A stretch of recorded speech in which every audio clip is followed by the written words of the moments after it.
안녕하세요. 하늘소리교회 이모상 목사입니다. 2021년 1월 22일 금요일 오늘의 말씀 함께 나누도록 하겠습니다. 오늘 나눌 말씀은 누가복음 11장 1절에서 4절의 말씀입니다.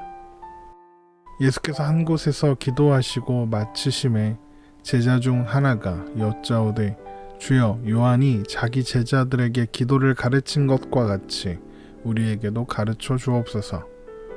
예수께서 이르시되 너희는 기도할 때 이렇게 하라. 아버지여, 이름이 거룩히 여김을 받으시오며 나라가 임하옵시며 우리에게 날마다 일용할 양식을 주시옵고 우리가 우리에게 죄 지은 모든 사람을 용서하오니 우리 죄도 사하여 주시옵고 우리를 시험에 들게 하지 마시옵소서 하라. 아멘. 예수님께서 어떤 곳에서 기도하실 때였습니다. 제자 중 한 사람이 예수님께서 기도를 마치시자마자 요한이 자기 제자들에게 기도를 가르쳐 주었던 것처럼 자신들에게도 기도를 가르쳐 달라 이렇게 요청했습니다. 누가복음 11장 1절입니다.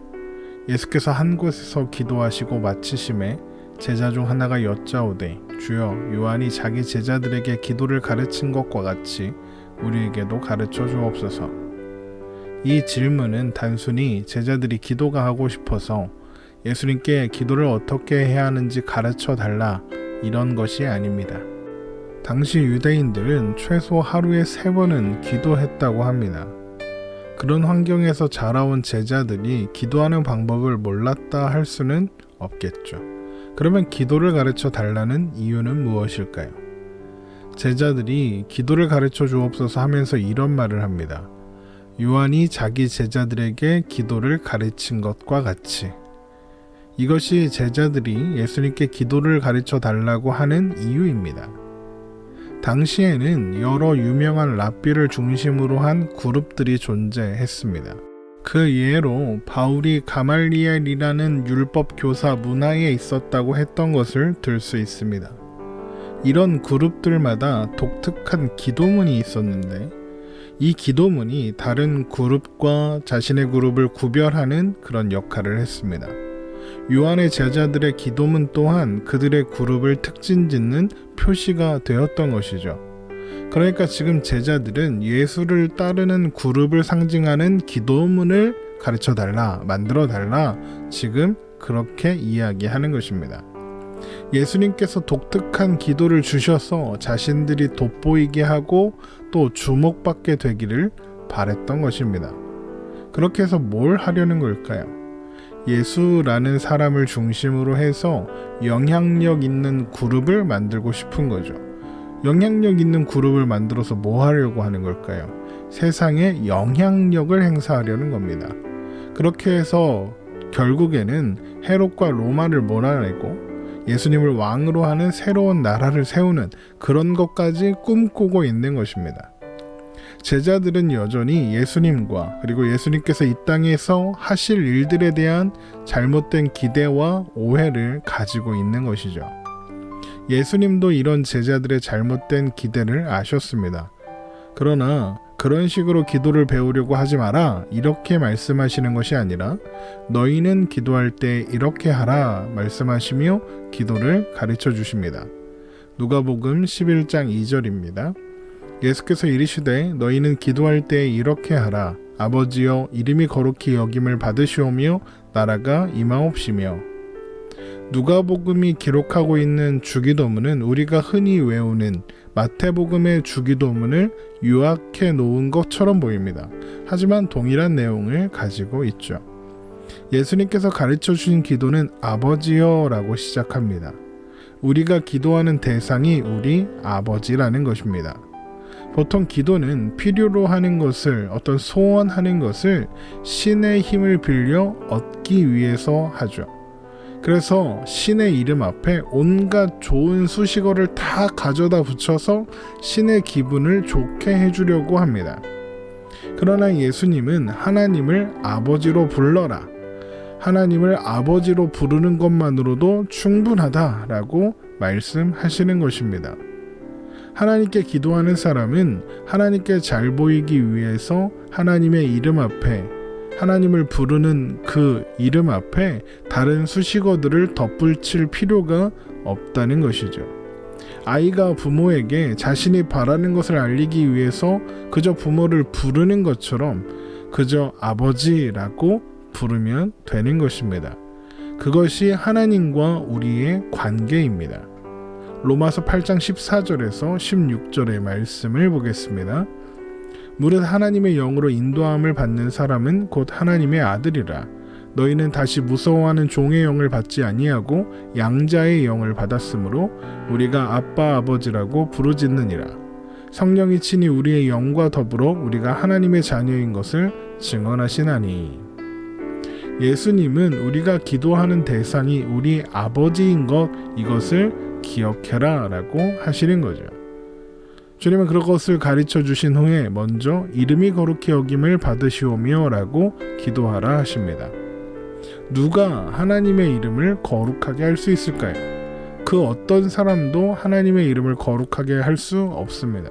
우리가 무엇을 해서 하나님의 이름이 거룩해지고 우리가 무엇을 안 해서 하나님의 이름이 거룩해지지 않고 그런 것은 없습니다. 하나님의 이름이 거룩해지는 것은 하나님만이 하실 수 있는 일이기 때문이죠. 에스겔서 36장을 보면 이런 말씀이 있습니다. 에스겔서 36장 22절에서 23절의 말씀입니다. 그러므로 너는 이스라엘 족속에게 이르기를 주 여호와께서 이같이 말씀하시기를 이스라엘 족속아 내가 이렇게 행함은 너희를 위함이 아니요 너희가 들어간 그 여러 나라에서 더럽힌 나의 거룩한 이름을 위함이라. 여러 나라 가운데서 더럽혀진 이름 곧 너희가 그들 가운데서 더럽힌 나의 큰 이름을 내가 거룩하게 할지라. 내가 그들의 눈앞에서 너희로 말미암아 나의 거룩함을 나타내리니 내가 여호와인 줄 여러 나라 사람이 알리라. 주 여호와의 말씀이니라. 하나님께서 하나님의 이름을 거룩하게 하시겠다 하시면서 그렇게 하시는 이유를 뭐라고 하십니까? 하나님의 백성들에 의해서 하나님의 이름이 더럽혀졌기 때문이랍니다. 그러면 백성들에 의해서 더럽혀진 하나님의 이름이 다시 거룩해지려면 어떻게 해야 할까요? 그 방법이 무엇입니까? 에스겔서 36장 25절에서 27절의 말씀입니다. 맑은 물을 너희에게 뿌려서 너희로 정결하게 하되 또 너희 모든 더러운 것에서와 모든 우상 숭배에서 너희를 정결하게 할 것이며 또 새 영을 너희 속에 두고 새 마음을 너희에게 주되 너희 육신에서 굳은 마음을 제거하고 부드러운 마음을 줄 것이며 또 내 영을 너희 속에 두어 너희로 내 율례를 행하게 하리니 너희가 내 규례를 지켜 행할지라. 하나님의 백성들에 의해서 더럽혀진 하나님의 이름을 거룩하게 하시는 방법이 무엇이냐? 하나님의 백성들을 먼저 정결하게 하신답니다. 그리고 새 영, 곧 성령을 그들 마음에 두셔서 그들의 마음을 부드럽게 하시는 것, 그것을 통해서 하나님의 이름이 거룩하게 된다는 것입니다. 그 일이 어떻게 이루어졌죠? 예수님께서 이 땅에 오셔서 십자가에 죽으심으로 죄악 가운데 있었던 우리를 먼저 정결케 하셨습니다. 그리고 예수님께서 부활 승천하신 후에 성령이 임하셔서 우리의 마음과 생각을 주장하사 믿음을 주시고 하나님의 뜻대로 살게 하십니다.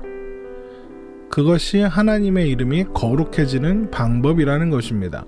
그리고 그렇게 세워지는 나라가 바로 하나님 나라죠. 그래서 이름이 거룩히 여김을 받으시오며 다음에 나라가 임하옵시며 라고 기도하라 하시는 것입니다. 그러면 하나님 나라의 백성이 살아가기 위한 모든 필요한 것들을 누가 공급해 주겠습니까? 하나님이 공급해 주시겠죠. 그래서 누가복음 11장 3절 우리에게 날마다 일용할 양식을 주시옵고 라고 기도하라 하시는 겁니다. 일용할 양식을 주시옵고 라는 것은 하나님의 공급하심이 없으면 우리는 존재할 수 없습니다. 이런 의미입니다. 그러나 두려워하거나 염려할 필요도 없죠. 왜요? 하나님은 우리 아버지이시니까요. 마태복음 6장 31절에서 32절의 말씀입니다. 그러므로 염려하여 이르기를 무엇을 먹을까 무엇을 마실까 무엇을 입을까 하지 말라. 이는 다 이방인들이 구하는 것이라. 너희 하늘 아버지께서 이 모든 것이 너희에게 있어야 할 줄을 아시느니라. 하나님은 우리에게 필요한 모든 것을 공급하시는 선하신 아버지이신 겁니다.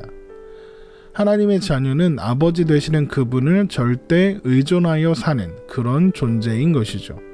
그런 존재인 우리가 누구를 정죄하거나 판단하고 심판할 수 있겠습니까? 그럴 수 없겠죠.